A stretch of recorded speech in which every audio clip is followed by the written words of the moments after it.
I'm Allendale's chief meteorologist Ryan Martin with a look at your midday weather update. We're going to expound upon this midday update just a little bit because of our inability to get a online write-up posted earlier today. So we're going to kind of backtrack and just kind of cover several different things here at mid-session.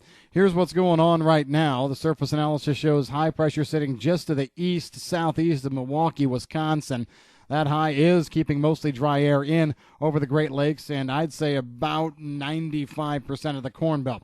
We have seen a fairly substantial line of thunderstorms working across the eastern half of Nebraska down into central Kansas so far.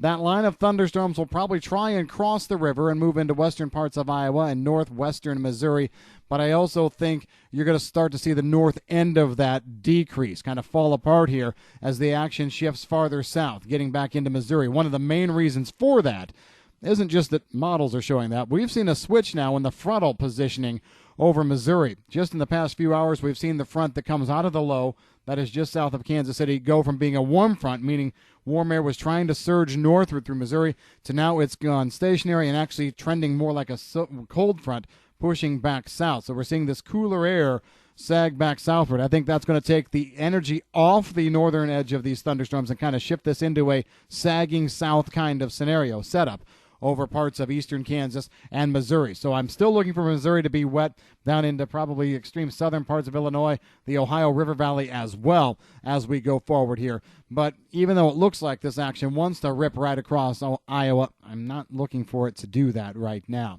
We're also seeing this cause some interruptions back in hard red winter wheat country. A cool front sagging southward there will continue to bring in a little bit of action. So wheat harvest may be delayed a little bit as we go forward, so we'll keep an eye on that. Now, as we go forward, we're not seeing any significant change to our overall thought process, and that is that most of the Corn Belt will be dry as we go through your Friday, your Saturday, and your Sunday. Eastern Corn Belt, I think we squeeze out Monday as well, as it really looks like our next front to come through is slowing down just a little bit. However, as we already alluded to, there's action in Missouri right now, and it will continue to kind of string out to the east through the Ohio River Valley. So extreme southern parts of the Corn Belt will still have to keep an eye out for some moisture, probably through the day tomorrow, maybe even into early Saturday morning, although by then we should see the bulk of the action down in the Mason-Dixon line area, Tennessee, northern Mississippi, back into Arkansas.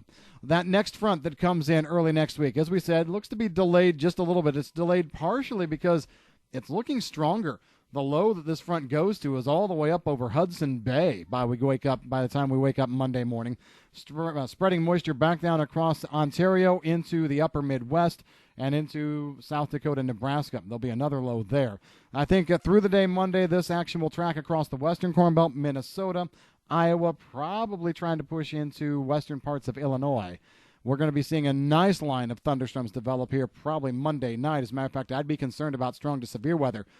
Wisconsin, southeastern Minnesota, Iowa, back into Kansas as we go through the Monday night, early Tuesday morning time frame. Then this thing lines out and we just see a good strong front move across the rest of the Corn Belt through Tuesday. Should be done fairly quickly by Wednesday morning over areas of the Corn Belt from I-70 northward. Could see some lingering action with a secondary low down near the confluence of the Ohio and Mississippi rivers, and then on eastward. That could linger through the day Wednesday. I still like then a dry period for most of the Corn Belt the rest of Wednesday through Thursday. And we'll see our next frontal complex starting to come together late Thursday night into Friday, continuing through Friday over the heart of the Corn Belt. There, the biggest rains look to be between I-80 and I-70, although I would be stupid to say that's the only place they're going to fall. That's going to be the concentration of the heaviest. Could see some very strong thunderstorms in there again.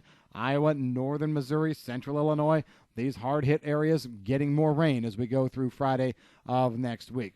Behind it does look like we get a nice dry stretch again for probably 2, maybe 3 days to finish out next weekend.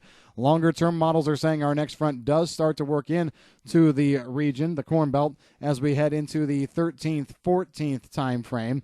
What we're seeing here, though, is a little bit of argument amongst the models as to what kind of moisture comes, because it looks like the next system is going to drag in a whole heap of cooler than normal air again. We've been talking about this for a while, but the trough looks very, very impressive.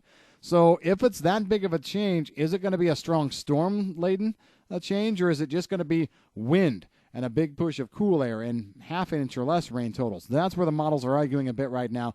Either way, that big push of cool air will make our atmosphere more susceptible to scattered light shower action, but it also probably will lend itself to the precipitation being light overall as we go from, let's say the 16th on through the 19th. I think we're going to actually trend this more toward the dry side over the longer haul. Back in the hard red winter wheat areas, as we said, some moisture in here this weekend into early next week. After that, it really looks like the rest of next week, let's just say from Thursday on, we're probably going to be mostly dry, and I think we'll see that dry window hold through about the 13th. See some action coming out of New Mexico into Colorado around the 14th into the 15th. Might trigger some scattered showers, but generally speaking, if we can make it through this nearby precipitation outbreak, should see smooth sailing to finish up harvest over a good chunk of the nation's midsection. That's the way things are stacking at midday. Again, if you've got any questions on the weather, give us a call at Allendale. I'm Chief Meteorologist Ryan Martin.